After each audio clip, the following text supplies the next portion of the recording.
will we do? The angulation is not prosthetically correct. So to correct the angulation, what we will do? We will be bending the implant. And how we will bend the implant? We will bend the implant with the help of a driver or a torque ratchet. Okay.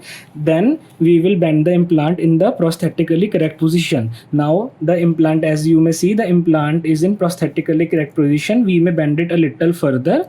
Okay. Now it's properly vertical and properly perpendicular to the bridge. Now we are seeing that I have engaged the lingual cortical and torque the implant right here, and then bend the implant to get it into the correct position. So this is how we do lingual cortical engagement in the mandibular molars. So this technique is primarily used to replace the mandibular molars. Okay, first and second molar, primarily the first molars.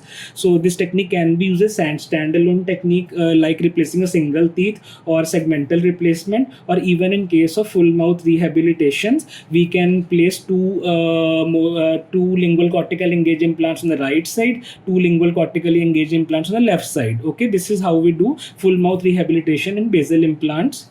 Thank you. And this is how we do lingual cortical engagement in basal implants.